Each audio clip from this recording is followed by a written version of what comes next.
Hola, ¿cómo están amigos? Espero que estén muy bien, con las pilas súper recargadas. Hoy quiero compartirles un tema muy necesario y muy importante, sobre todo en la dimensión pastoral. Todo lo que tiene que ver con el acompañamiento pastoral, sobre todo con el marco de las temáticas que son necesarias hablarlas. Por eso el tema del título de este video se trata sobre este contenido, ¿verdad? Ustedes saben que, como también a mí o a ustedes les ha pasado en el proceso de confirmación o ya incluso después, vamos viviendo todo un acompañamiento, una serie de pasos, con dinámicas, con alegorías, con un ambiente incluso de diversión, como que de fiesta, ¿no? Porque es el primer llamado, es el primer contacto y es la misión del proceso de la catequesis que el joven logre integrar su fe, su encuentro profundo con Jesús. Pero ese encuentro necesita actualizarse, ese encuentro necesita fortalecerse, y la única manera, obviamente a través de los sacramentos, pero también a través de la formación, una formación sincera, abierta e informada, sincera, abierta e informada.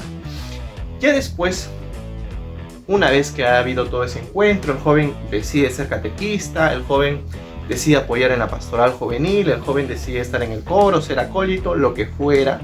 Hay que hacer todo un acompañamiento de temáticas importantes y necesarias. ¿Por qué?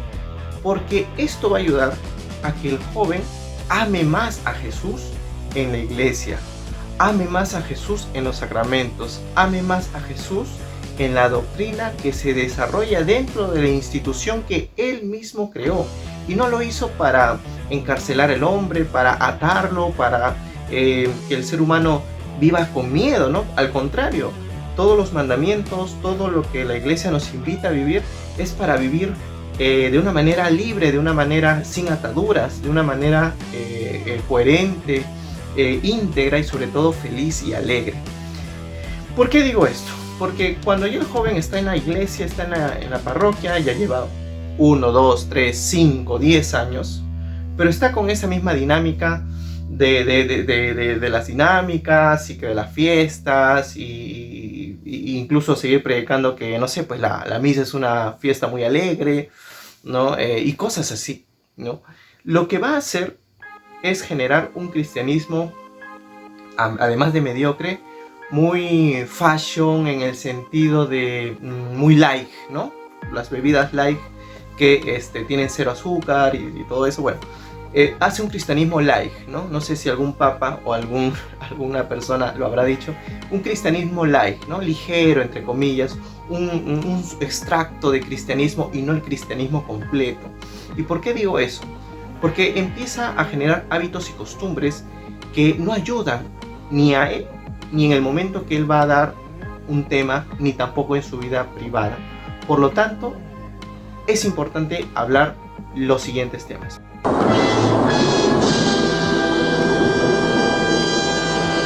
Primero, romper algunos paradigmas, como por ejemplo, el cristiano no debe comprometerse con la política. Mentira. En la catequesis, o bueno, en el proceso después de la catequesis, ya cuando el joven ya ha recibido el sacramento de la confirmación y ya está participando en la vida de la iglesia, es necesario que se le forme en lo que es política, en hablar de política, pero desde la perspectiva de la doctrina social de la iglesia. ¿Por qué nosotros los católicos no debemos apostar por partidos que favorezcan el aborto, partidos que favorezcan los matrimonios entre dos personas del mismo sexo? ¿Por qué no debemos apostar por partidos que en su plan de gobierno atentan o van en contra de las características o incluso de la misma imagen de la iglesia? ¿Por qué nosotros los católicos debemos estar informados sobre la participación de nosotros como laicos en la vida pública, que es importante y es necesaria, porque se puede hacer políticas desde la fe, se puede hacer políticas desde la fe con valores cristianos, con una propuesta cristiana, sin necesidad de faltar el respeto, sin necesidad tampoco de sentirse mal ni nada por el estilo. Esas cosas hay que hablarlos. Es increíble que haya cristianos que voten a favor de partidos aliados o vinculados con el comunismo. el cual la Iglesia lo ha hablado en muchas y diferentes formas, está en el Catecismo de la Iglesia Católica. Incluso hablar del tema de la afectividad y sexualidad, porque la masturbación no es un medio que favorezca crecer al ser humano. Y no solamente desde la perspectiva de la fe, he visto muchos youtubers, sobre todo dedicados al tema del ámbito físico, de la educación física, que a mí me falta mucho. También motivan y fomentan esto, ¿no? Del no-fap, de la no masturbación, ¿no? Como un estilo de vida que favorece a que el ser humano crezca, no solamente físicamente, ahora desde la fe también espiritualmente, ¿no? Hablar de la sexualidad, ¿por qué está mal o por qué es pecado tener relaciones antes del matrimonio? No es una especie de encapsulación, no es una especie de mirar con una perspectiva cerrada, ¿no? ¿Acaso yo no valoro mi cuerpo? ¿Acaso creo que mi cuerpo no es importante? Y la sexualidad es importante, necesaria, bonita y bella. Y porque es interesante, importante, bonita y bella, se la daré a aquella persona que crea que valga la pena.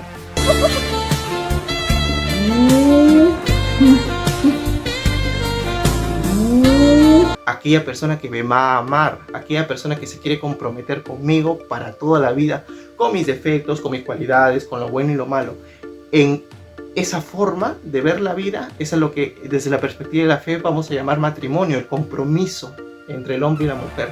Pero le voy a dar mi cuerpo a alguien que no sé si me va a querer para toda la vida, porque hemos dicho de entrada que el cuerpo es importante, que la sexualidad es importante, que el sexo es importante, pero se lo daré a alguien que no sé si me va a querer, alguien que tendré un contacto afectivo, pero después que no hay una relación de proyectos, de construir un futuro, de ver la vida más adelante, ¿verdad? Entonces, las cosas que la Iglesia nos invita a vivir no es solamente porque se le ocurre o porque, no sé, hacer de cuenta que vamos a vivir una vida más encapsulada o cerrada, ¿no? Sino que más bien es una forma libre y abierta para amar de una manera diferente. Y igual, ¿no? Con muchas temáticas, ¿no? Igual con, por ejemplo, leyendas negras de la Iglesia, ¿no? Que la Inquisición, que no sé qué, que la Biblia, apologética, hablar sobre historia de la Iglesia y hablar todo de historia de la Iglesia, no solamente de los grandes testimonios, sino también de algunos sucesos que no fueron, desde la perspectiva del ser humano del siglo XXI, no fueron muy positivas, que digamos, ¿no? Pero tampoco contarlos desde la verdad, ¿no? Hay gente que dice, no, es que la Inquisición mató a miles de millones de personas de tal siglo y tal siglo. Luego, cuando se ve el contraste histórico, nos vamos dando cuenta que no es así. Murieron muchas menos personas. No estoy excusando nada, sino más bien estoy dándole su justa medida, ¿no?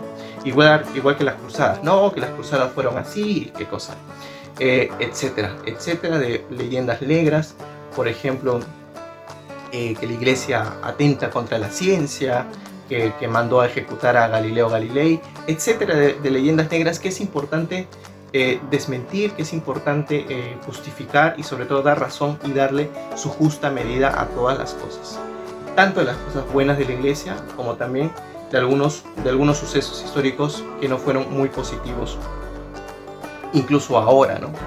Por ejemplo, para que el joven no se sienta avergonzado, por ejemplo, cuando yo recuerdo cuando salía raras veces cuando salió el problema que hubo en Chile sobre el tema de la pedofilia en la Iglesia, en Chile, sobre estos casos muy particulares, ¿no? El joven debe saber diferenciar un poco entre el testimonio y el modo de proceder de las personas, que es una cosa, y lo que representa y lo que es la institución que es la Iglesia Católica, ¿no? No por una persona no virtuosa y escandalosa significa que ya voy a dejar la Iglesia Católica porque acá todo está mal, ¿no? Entonces, y también saber de apologética, saber por qué lo que creo también necesita estar fundamentado no solamente en la tradición, en la historia de la Iglesia, sino también en la Biblia, ¿okay? Entonces y abarcaría muchos temas más, y es importante que estos temas se hablen, se conversen de una manera inteligente, astuta, sincera y paciente, ¿no? Porque tampoco no es decir, ya, bueno, vamos a hablar de esto, no. ya es demasiado. Conociendo a la persona, viendo también su apertura. Hay jóvenes que son más accesibles a entenderte que otros, que te pueden argumentar, y está bien que te argumenten, porque así tú también vas funcionando más tu cerebro, buscando más, leyendo más. Entonces no tengamos miedo a las preguntas, más bien es genial que te pregunten. Cuando te preguntan es porque él o ella está interesado en el tema. Así que es importante comentarlo, abrirlo y sobre todo difundirlo. Entonces, para todos los agentes pastorales es importante que se informen, que lo conversen, que aprendan más cosas y sepan debatir, solidificar la fe de otras personas. Así que les invito a que no tengan miedo, de predicar, que no tengan miedo de refutar, que no tengan miedo de sustentar su fe, sobre todo por el bienestar de los jóvenes que están a su cargo. Recuerden que al final el que los recompensa siempre es el Señor. ¡Increíble! Con esta reflexión los dejo y espero que este video toque su corazón y les invite a investigar, a leer, a estimular la formación en los procesos tanto de catequesis como en la pastoral juvenil, en los acólitos, en el coro, en todas las dimensiones juveniles donde Cristo también necesita estar presente. Ok, polilla. Bendiciones para todos ustedes, paz y bien. Hechos para el amor.